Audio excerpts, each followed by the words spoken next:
We're going to install a passenger glass on a 69 Firebird. This should be the same as 68 Firebird and 68, 69 Camaro.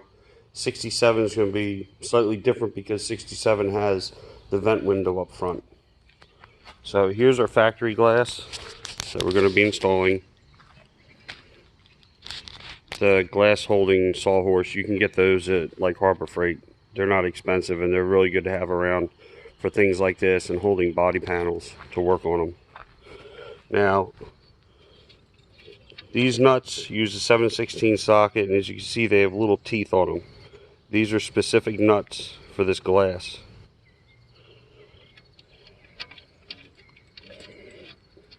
The window already has the original stops on it. This wheel slides back and forth. It looks like it's in good condition. It's already got a little bit of grease on it, but we're going to lubricate this way better. We're going to use fluid film. Same on the back here. We're going to lubricate this. Then we're going to come over to the car. And as you can see, there's a channel there that has no lubrication in it. So that needs to be lubricated. That's your door regulator mechanism in there. All that needs to be lubricated really good. This large gear here is when you turn the window crank, it turns that large gear which raises the regulator up and down. That gear needs to be lubricated very well. And then you've got this front channel that also needs to be lubricated. Now we've also removed the window felt to give you extra clearance, and these have been loosened and unadjusted all the way. These are what hold the glass out away from the inside of the door here. So we're going to take a brand new window crank. Here's the part number for this one. And this one's got the black knob on it. There's also the same window crank with a clear knob on it. And as you can see, there's a horseshoe clip inside there. That horseshoe clip engages this groove, and that's what holds the handle on there so it doesn't just pop off. Here it is out of the package.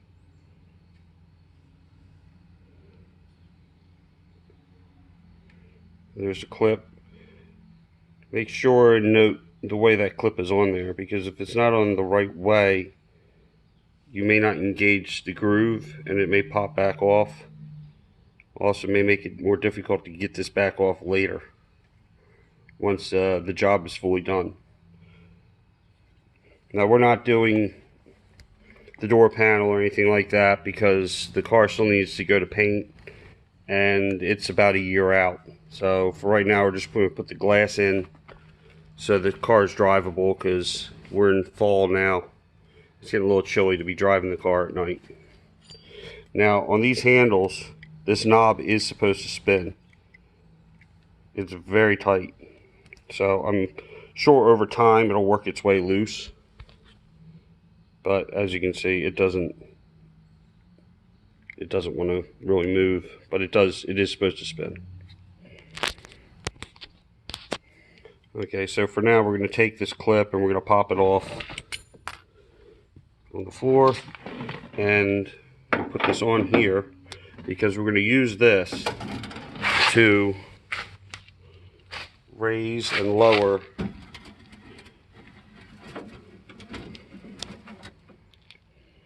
that regulator assembly, because we're going to lubricate that regulator assembly and all the little hinge points in there while the glass is out.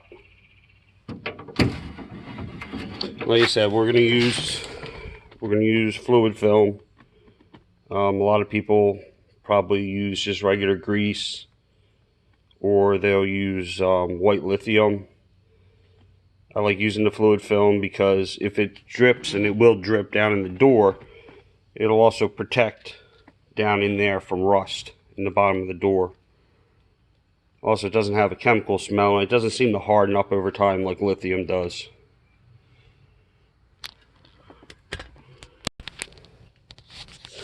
Okay, so I didn't feel the need to sit there and video me using spray lube.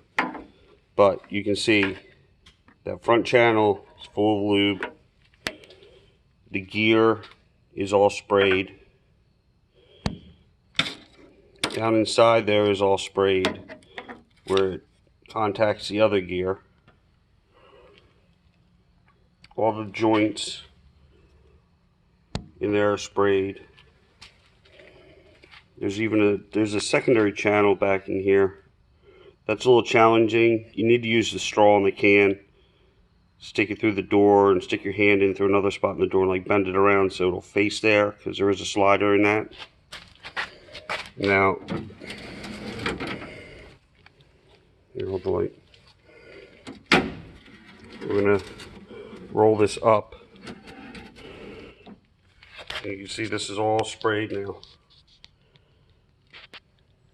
with lubricant.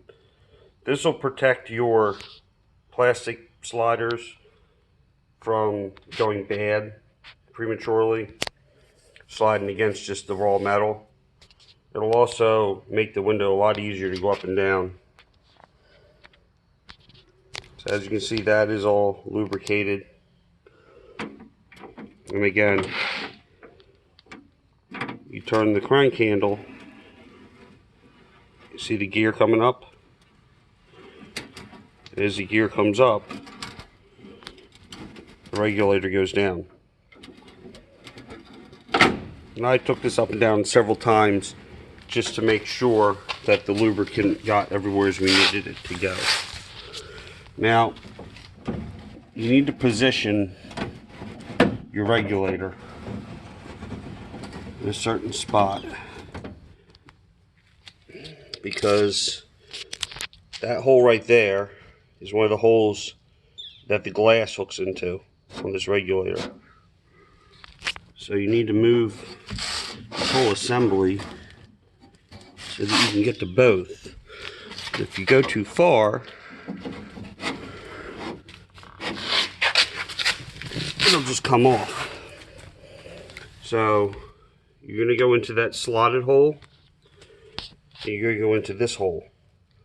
So you just need this to be in a spot where you can easily access both of those holes. Alright, so we're going to take the glass, stand back there, we're going to put it back here and in. Once we're in there, so that we clear everything, we're going to move it forward. We need to get the front wheel in this front channel right here.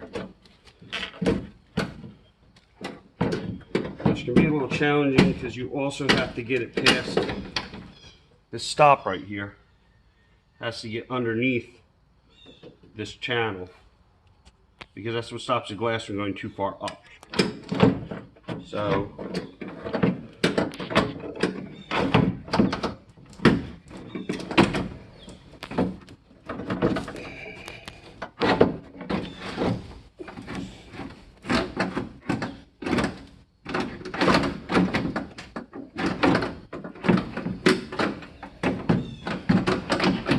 there we go. We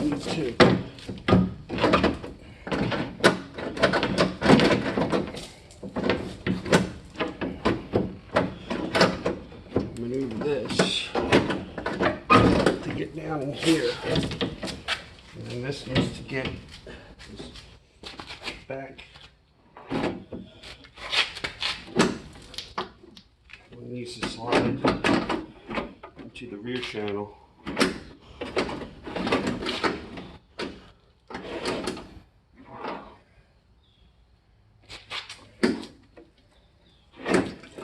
Once you're in, you're going to bring the glass down and line it up there.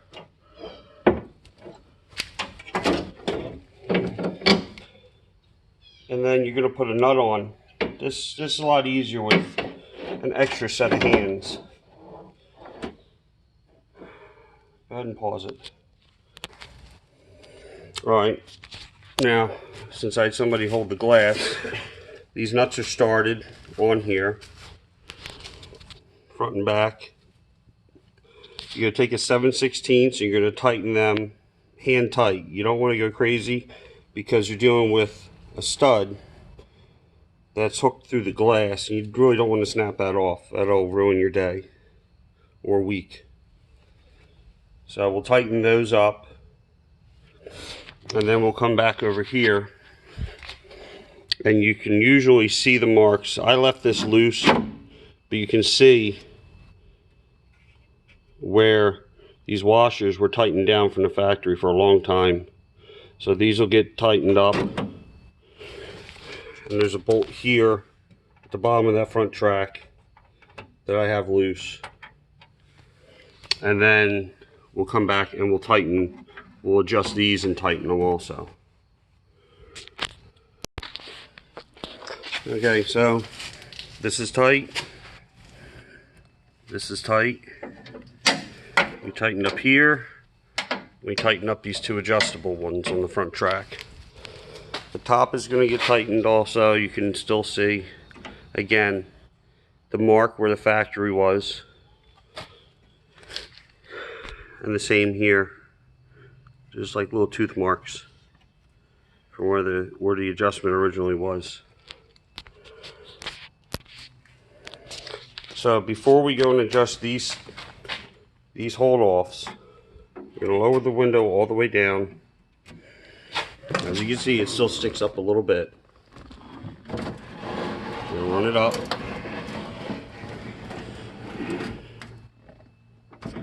Take it back down. Make sure everything's functioning.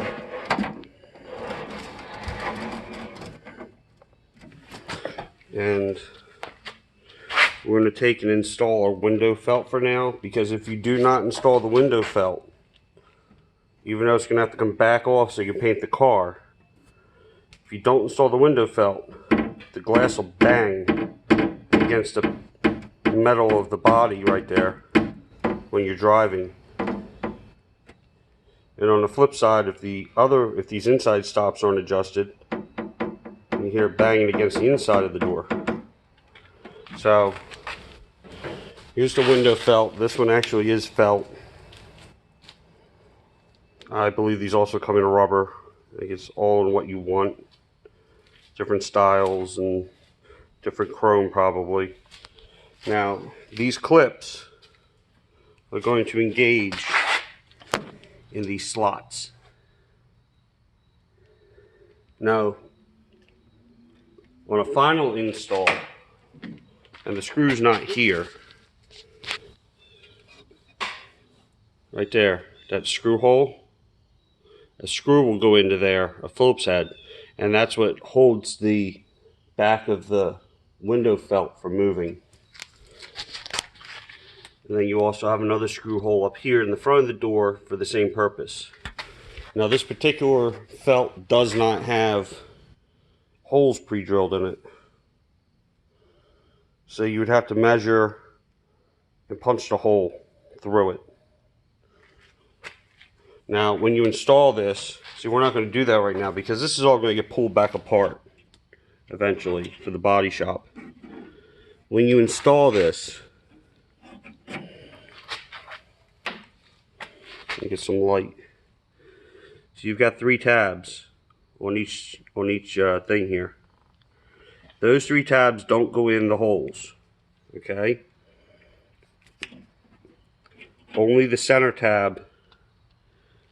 There you go. You see that? Only the center tab goes into the slot. The other 2, when you push this down, the other 2 will put pressure against it from the outside of the hole. Hold this. Hold this. So you want to make sure that you're lined up. You don't want to be too far back or too far forward. There's a reason that the holes are slotted. And you want to get all of your little metal tabs started in the hole, in the slotted hole.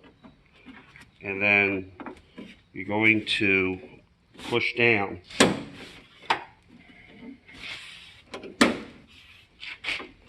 And you do have to use force because there is pressure being placed on those clips. So that's all there is to that. That's installed. Like I said, if this was a final installation, a screw would go in here and a screw would go in up here where those holes were. And that's what keeps this from doing this. Getting snagged on somebody's jacket or whatever and then bending this, because this is metal inside.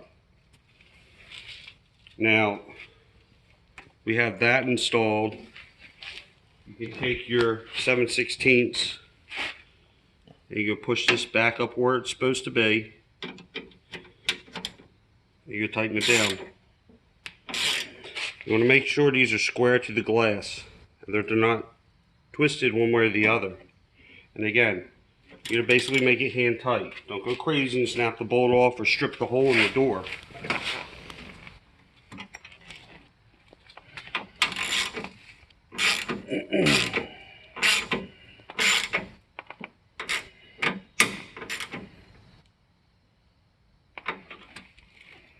Okay, so there's your window going up the way it's supposed to be. Then back down. And see, the window has a little bit of movement, but there's no banging. It's not banging against anything, making any crazy noises. And then I don't have the upper window weather strip in right now, but you can still put the window up to make sure that it looks correct, more or less. And this might actually need to be adjusted a little bit, because it looks like the window may actually be out a little bit.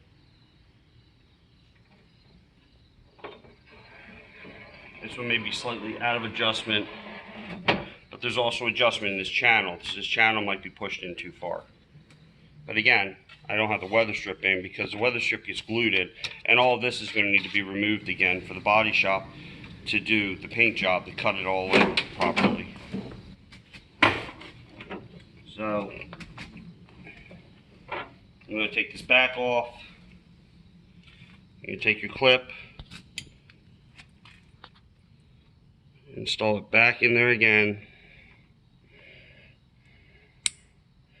See, it's installed to where it sits on, right there's ridges it sits on. So that should be the correct way, unless it was installed wrong to begin with. And there you go. That's what holds all that together. So again, make sure you lubricate everything. All this hardware is 7/16. Same with on the door, everything 7/16. You want to have the window felt off, that we have as much room as possible to get the front half of the glass in with that bracket and wheel assembly on there. And you want to have these all de-adjusted. And then when you're done, you want to snap this in, put the screws in, and then adjust these up to where they were. And if you need to adjust them a little bit one way or the other, you can do it once this felt is in. Same with this. If you have to loosen this, like I had it loose. I don't know if you have to have it loose, but I do it with it loose. That way everything can move around, because you're fighting two stops up there, and I don't really want to remove the stops from the window because they're already adjusted from the factory for the height of the window going up and down. I'm sure you can mark them, uninstall them, reinstall them once it's all put together, but it's not that big of a deal. You saw it only took a minute of wrestling with it a little bit, and the glass went into this one, and then you can get it into the back one. Now, this car is a 69, but even though this car is a 69, 68 glass will also fit. So I need to get a second one, but I installed a 68 bird glass on this side of the car. So that's your 68 bird glass. The only real difference I saw between these two glasses is, and you're probably not going to be able to see it now, but if you go back and you look at the 69 glass we just installed on the passenger side, the bottom of the glass is cut on a large arc. This glass is straight all the way across. I don't know that there's a purpose for it. I mean, it makes the glass lighter. It probably made it cheaper to produce. That would be my two assumptions as to why the 69 glass looks different than the 68 glass. But as far as fit, it fits in there. It goes up and down. It does everything it's supposed to do. I just like having the bird on there because we're making a Trans Am clone. So I think it makes it look neat having that first gen Firebird bird embossed in the glass from the factory. So again, 69 Firebird should also be the same for 68, and the same for 68, 69 Camaro door glass install. Hopefully this helps you guys.